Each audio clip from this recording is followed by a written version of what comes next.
Today on How It's Made. Gummies, aluminum cans, fish farming, and bronze sculptures.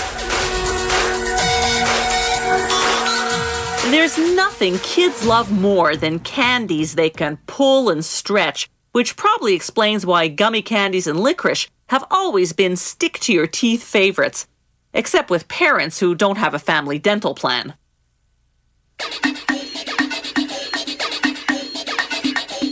Everyone calls this red licorice, but there's actually no licorice root in it. The ingredients are wheat, sugar, and corn syrup with red food dye and both artificial and natural strawberry flavoring. They cook the mixture for 2 hours at 102 degrees Celsius. This slowly forms a thick paste. They cool it down, then put it through extruders. The extruders work like icing nozzles, shaping the paste into a design such as the twirls we see here. A water-lubricated knife slices the continuous strips into 18 and 21 centimeter lengths. The water also rinses off any licorice buildup on the blade.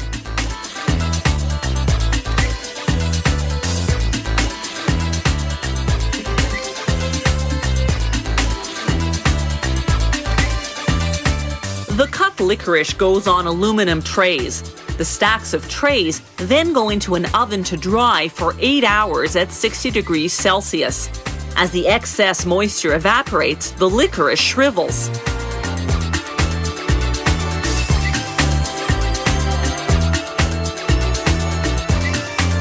Workers weigh the correct amount of licorice for each package.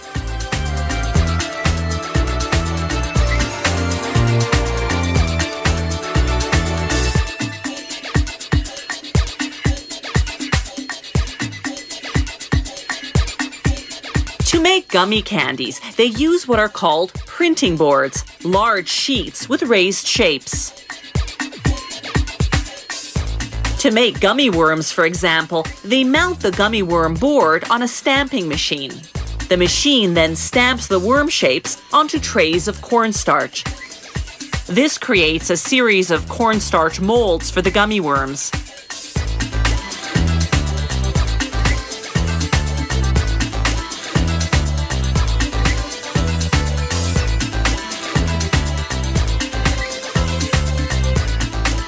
While that's going on, another machine mixes gelatin, sugar, corn syrup, color, and flavoring and cooks the mixture at 115 degrees Celsius.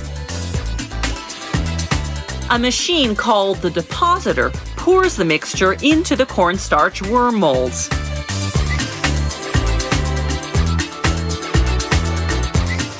The molds then go into a refrigerated room. In 12 to 15 hours, the candies cool and solidify.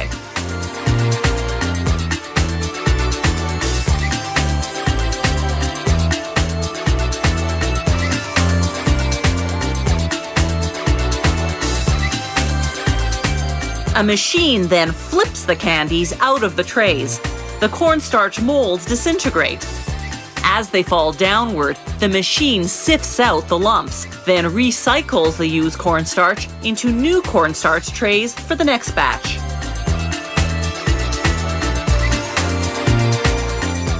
The candies go through a cleaner.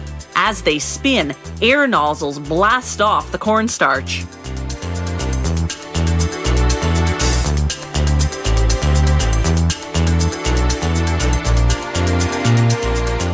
The next drum coats the candies with mineral oil to make them shiny.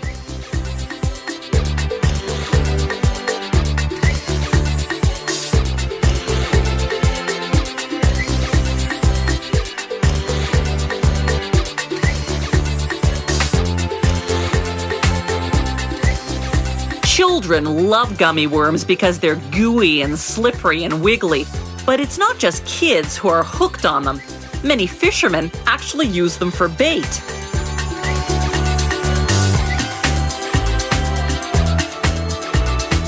Before packaging the candies, the workers weed out any that are stretched out or stuck together.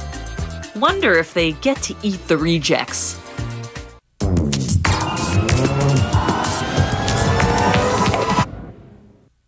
prion is what causes killer neurological diseases such as mad cow in animals and Creutzfeldt-Jakob in humans. It's a protein normally found in the membranes of cells. Scientists are trying to determine what changes that protein to an abnormal form to cause these fatal brain diseases.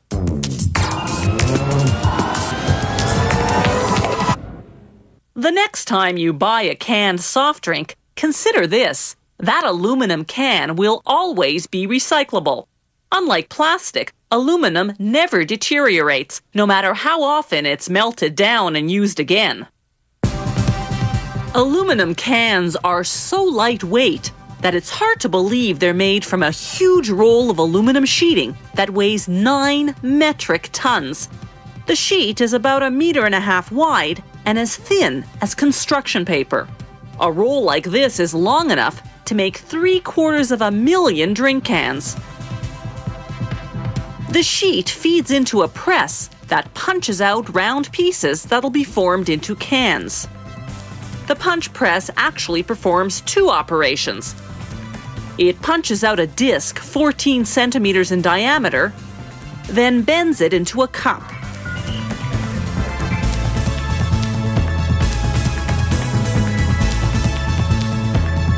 What's left of the sheet gets compacted and sent back to the aluminum factory where it's recycled into new rolls.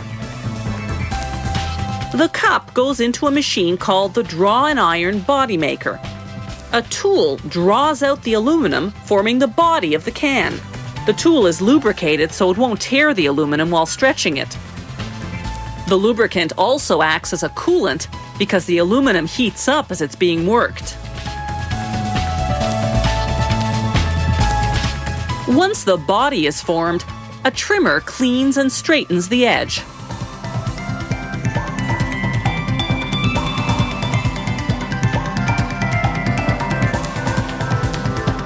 Now the cans move along upside down on the conveyor belt over to the washer.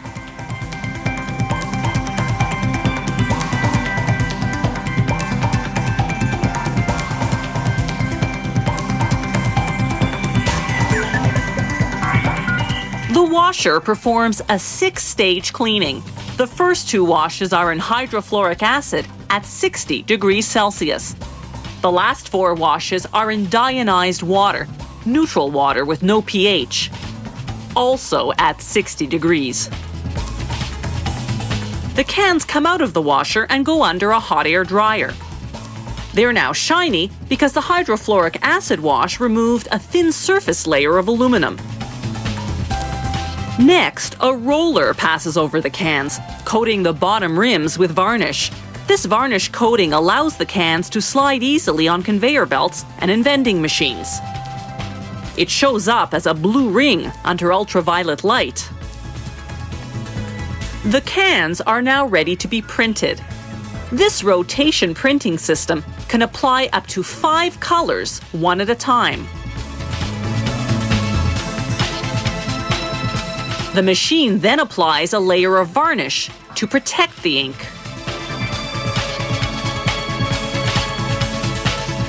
This is what the print and varnish process looks like in slow motion. And here's the actual speed, 1,800 cans per minute. Next, the cans fly through an oven that instantly hardens the ink and dries the protective varnish. The next machine sprays a water-based varnish on the inside of the cans. This creates a barrier between the drink and the aluminum, so the drink won't end up tasting like metal. It also prevents the aluminum from being eaten away from the inside by the acid in carbonated drinks. Next, the cans go through a machine called the necker, which forms a 5-centimeter neck on the can. This is done gradually in 11 steps so as not to puncture the paper-thin aluminum. The next machine, called the flanger, forms a curved-over edge at the top of the can, which will later attach to the pull tab cover. The cans pass through a sophisticated vision system that photographs the inside of each can. Any can that doesn't meet standards, that has a bump or ink inside, for example, is automatically canned from the production line. They strap the finished cans onto a pallet. From here, they're shipped to the drink company, which fills them, then attaches the pull tab cover.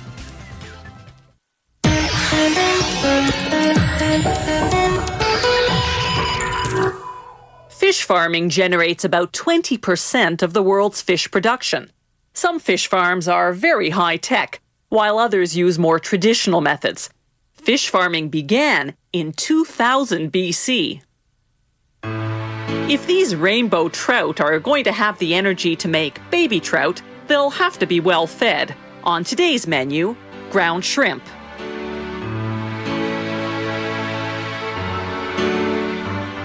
The fish farmer gives the mating process a hand. He takes the female fish and presses on her belly to squeeze out her eggs. A 1-pound fish has about 1,000 eggs. It takes about a minute to get them out.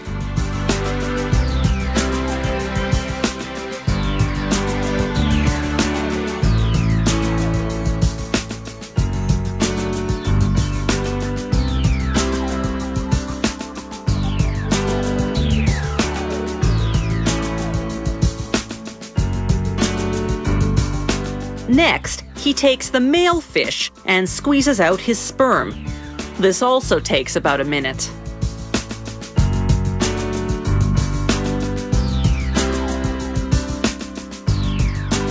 The fertilization process is pretty low-tech. No microscopes, no test tubes. The farmer mixes the eggs and sperm by hand. He then rinses the eggs with clean water. He repeats this step 7 or 8 times until the water runs clear.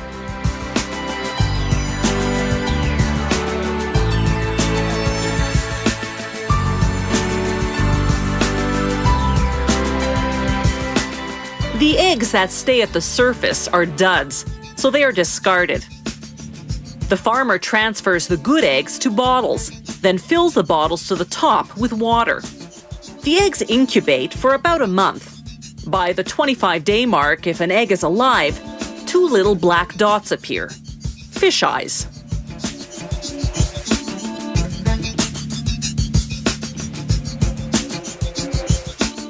After the incubation period, the farmer empties the bottles and spreads the eggs on a surface with slats. The eggs lie here underwater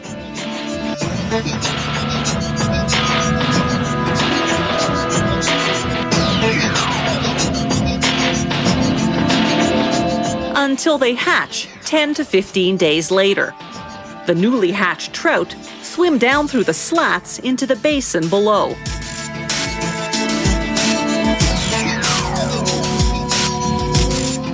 The baby trout feed off their placenta for the first 18 days.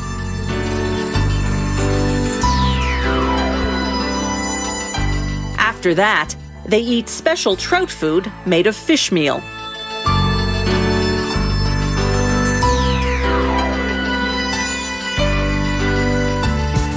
The trout grow to about 8 inches long by the age of 8 months. At that point, the smaller trout swimming around them start looking pretty appetizing. So the farmer has to classify the fish by size and move them into separate basins.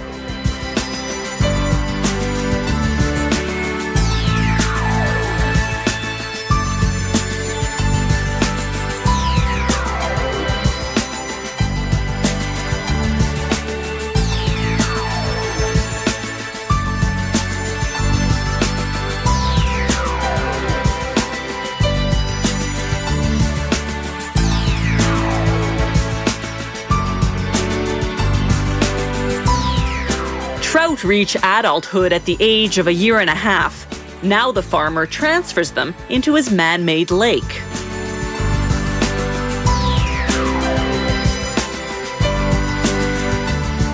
From here, the fish will go to market.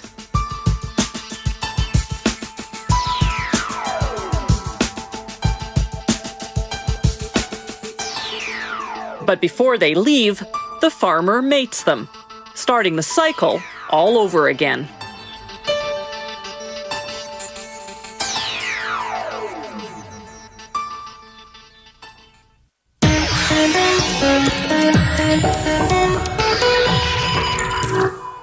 Bronze is the oldest metal alloy known to man, and it's ideal for casting works of art because when molten, it flows into even the tiniest crevices of a mold. This allows sculptors to achieve incredible detail in their work.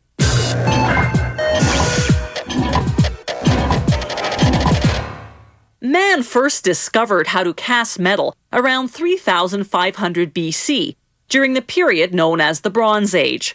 Many civilizations honored their royalty and gods with bronze statues. When it comes to art, the late 19th century French sculptor Auguste Rodin was the master. They say his bronzes were more lifelike than the subjects themselves. Bronze is also a popular medium for modern art.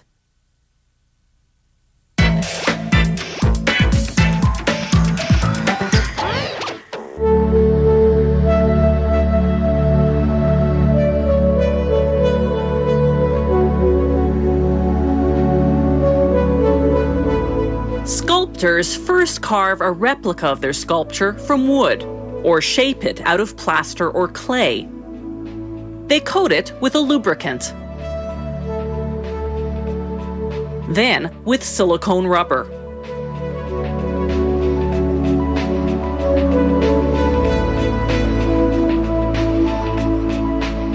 When the rubber hardens about 6 hours later, the lubricated replica slips out easily, leaving a detailed rubber mold. Next, they pour hot wax into the mold.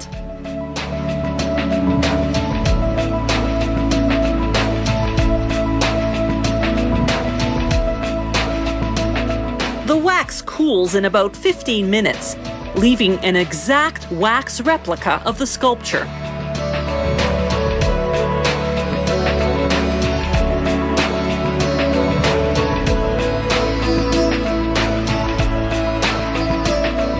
Next, they attach what's called a sprue, a wax channel that will funnel the molten bronze into the mold.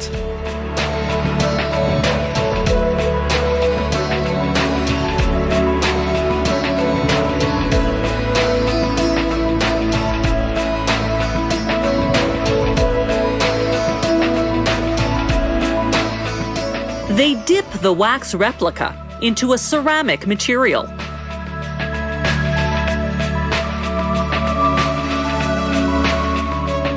Then coat it with powdered silica, a common mineral, to strengthen the ceramic. Next stop, an autoclave. In about 10 minutes under the machine's hot steam pressure, the wax inside the ceramic shell melts away, leaving a hardened and hollow ceramic mold.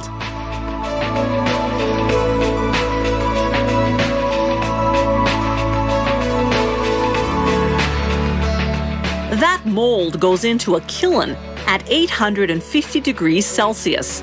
After 2 hours, it's fired. This is the finished mold into which the bronze will be cast. At the foundry, they heat the bronze to 1,140 degrees Celsius. Then carefully pour it into the mold. The molten metal takes just a few minutes to solidify.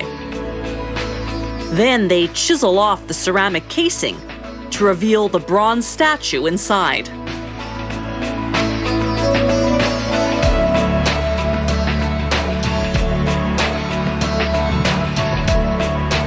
They sandblast the statue to remove the ceramic residue.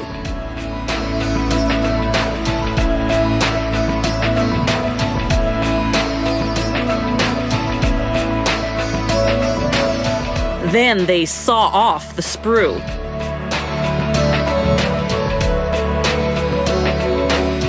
They weld shut any holes or other imperfections.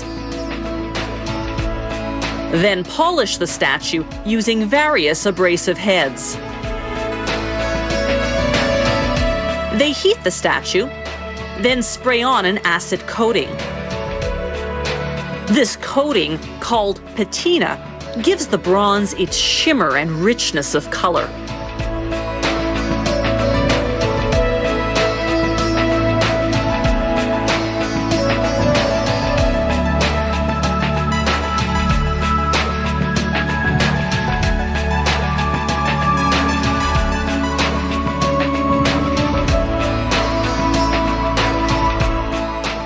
Finally, a coat of wax makes the statue shine.